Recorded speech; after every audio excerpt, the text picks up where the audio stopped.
Well, this is Buzzard Shields South. I wrote this about a young man who was born and raised in Lubbock, Texas, as I lived, not born. I'm from California, not by my choosing, but by the war. There were no jobs in Texas, and my family moved to California, practically the whole family. My aunt and uncle and my grandmother and grandfather.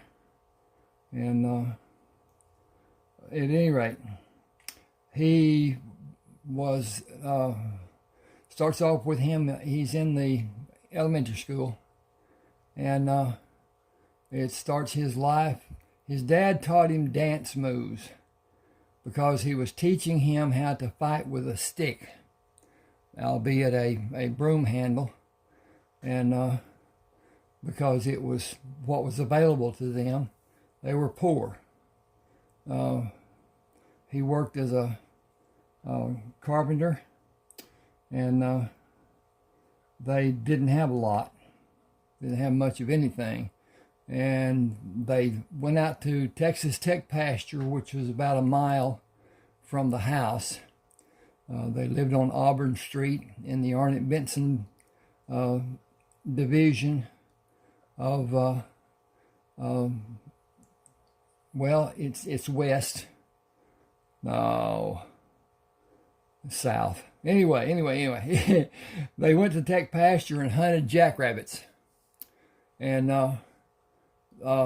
that's not easy to do because to hit a running jackrabbit is almost impossible. They dodge, do all kinds of jukes. So hunting rabbits is an art. I've done it, and it's simple, and it's dangerous. Mesquite bushes, prolific mesquite bushes in those pastures. And there were Brahma cattle. The cows were not so bad. The bulls were. Had to stay away from the bulls. Of course, it was pretty simple. They didn't like running, and wasn't a good idea for somebody to run from them. Their eyesight is not really great. Their sense of smell is. And so usually, not being obvious, move to a bush and stand behind it and watch to see what his movements are, and continue to move out of his sight until he gets bored and goes somewhere else. And that may take quite a bit of the hunting process away from you. But at any rate, that's what they did. And I wrote about those experiences as being his experiences. This is fiction, good story, but it's made in 3 parts because the book is actually 970 pages long. And at any rate, Buzzard Shields South, this chronometer here, and then a old gold shaft mining operations like that, and then the mountains in Alaska. This is supposed to be a moon, but you can see the not much good of a representation of a moon, but at any rate, it's pretty, and it's the way it is. This is what it looked like when I was a child, before the lights, the street lights, and all the lights of the city and everything. We could go out like in a tech pasture or to tech pasture, the road that led to it. The fields around tech pasture were all cotton fields. My mother picked cotton. She made me a little bag that I could drag. Made it out of what was called a tow sack. It's burlap, and usually potatoes came in it, but it was big, and she got it from the grocery store from it going to be thrown out. And naturally, her bag was about, I don't know, it seemed to be 16, 18 feet long as far as I was concerned. It was long, but cotton doesn't weigh anything to speak of. And the problem is you get paid per pound for picking cotton. And there's different forms of picking cotton too. At any rate, his mother was Spanish. His father was Scotch-Irish, English, German, Indian, and very athletic, but he had a bad heart. At any rate, he was their life was simple. They were a loving family. Now, his parents had his sister, who was much older than him. And it was thought that they would never have another child. And she, in fact, had a child, and he was Buzzard Shields. Buzzard Shields was his uncle. He was Buzzard Shields' nephew. Anyway, he's part of the character in this. His name's Lee, and Buzzard worked throwing newspapers. He did worked at a service station, did different odd jobs, did whatever he could to bring a little money into the home. And it was not substantial. It was not enough to keep things going completely. But at any rate, when I was young, my dad worked at Fur Foods there in Lubbock. And he made, the first I can remember, his amount of money that he made was 75 cents an hour.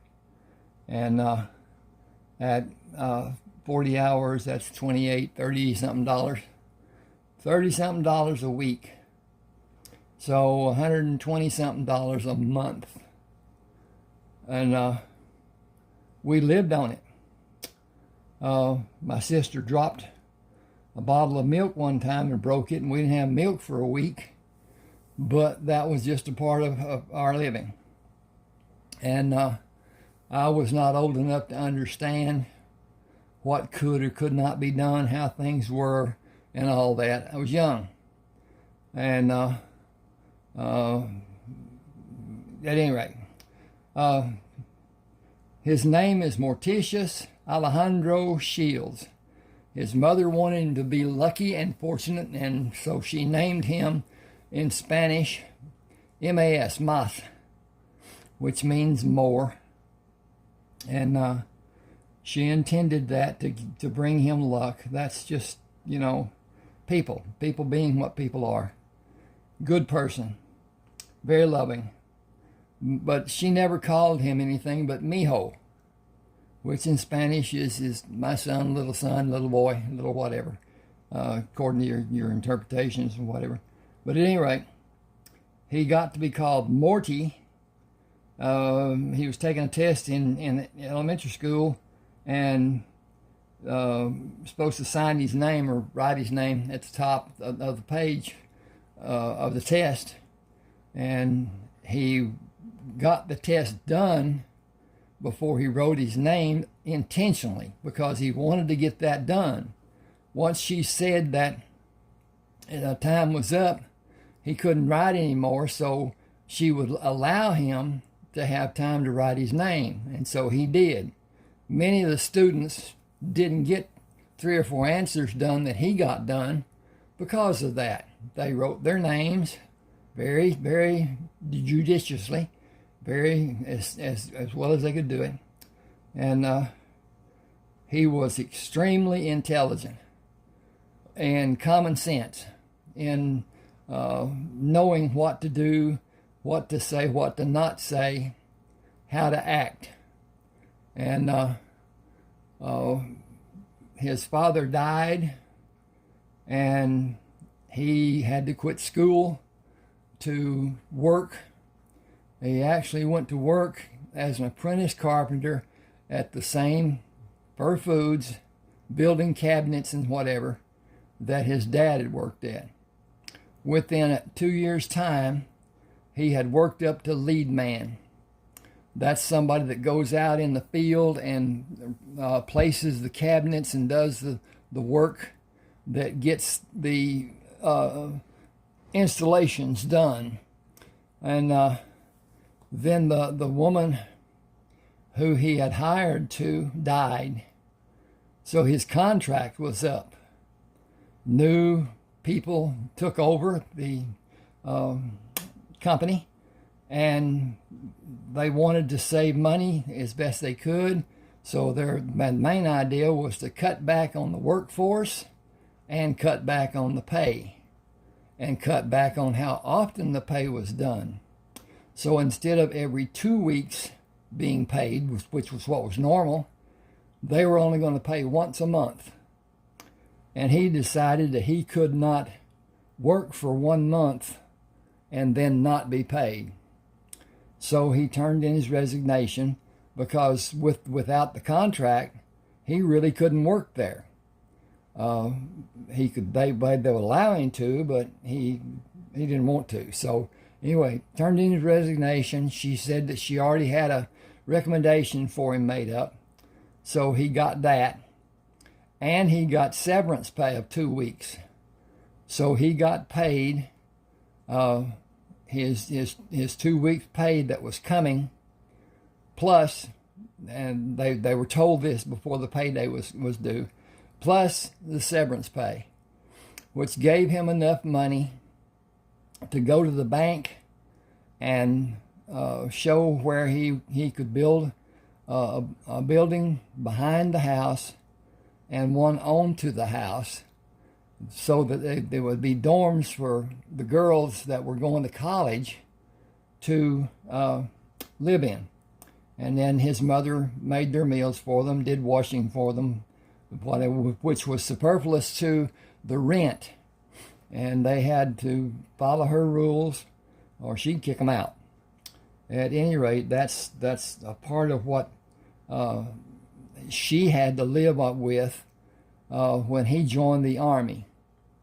And he joined the Army Corps of Engineers, and with his test, he scored a near perfect.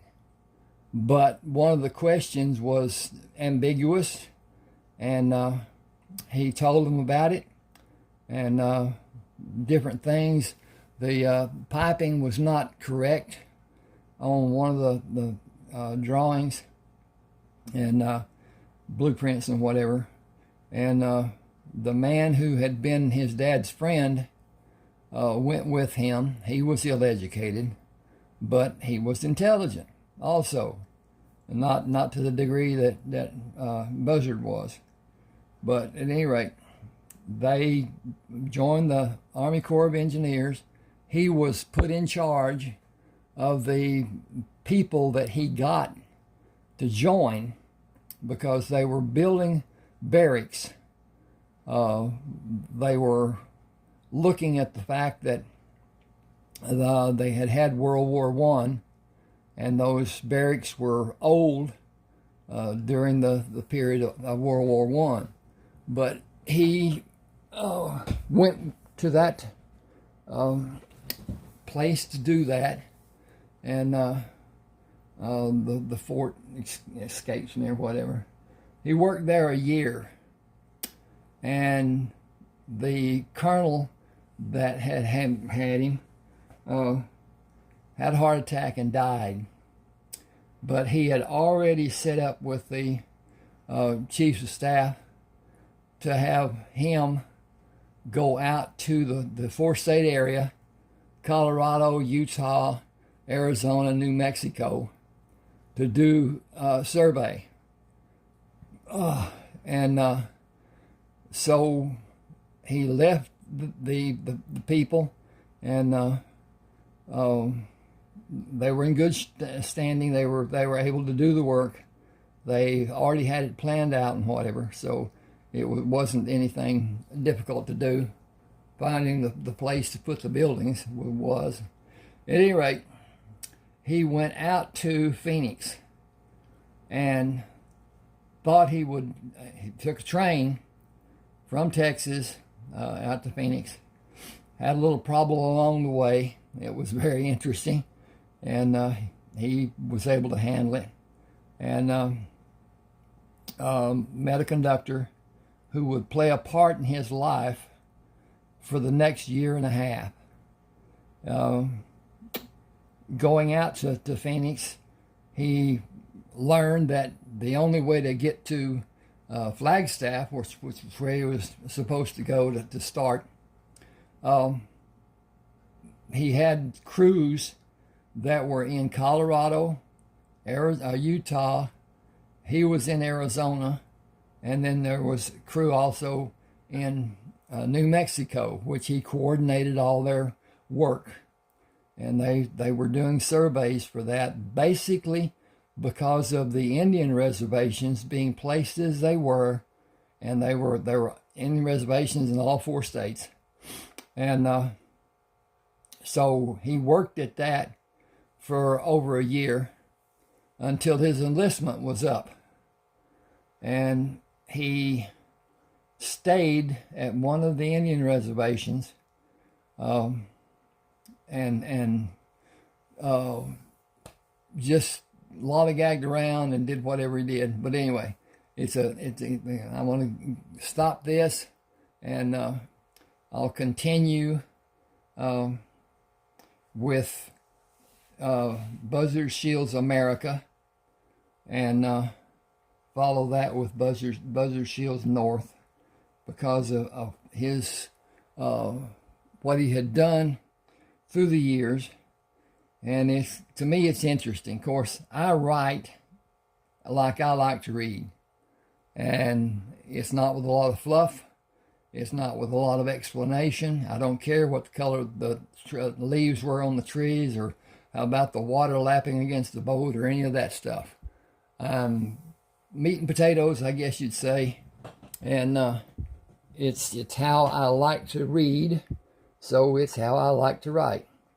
At any rate, please, this is my turned out to be a coin channel, but anyway, I'll post this also on my ebook channel, and please subscribe. I'll put a link to my ebook channel on this description on the video. Please subscribe, like is important. It helps. Comment, wow, that's great, love the book, love the video, whatever. It doesn't mean much of anything, and I most usually can't see the likes because they don't come up on the heading with mine and whatever. And some way or another, it's a filter, I think, on my laptop, and I'm not good enough to figure that out. So I get some comments, and some comments I don't. But at any rate, I like to comment and reply. But at any rate, subscribe to this channel, hit the share button, please. Tell people about me, my work, and all this. He gets into gold mining. That's what the gold is all about. And with Lee, first of all, he does it there on the reservation, which is not as nearly good as what it is later on in Alaska. And it will continue in Alaska. At any rate, thanks for being with me.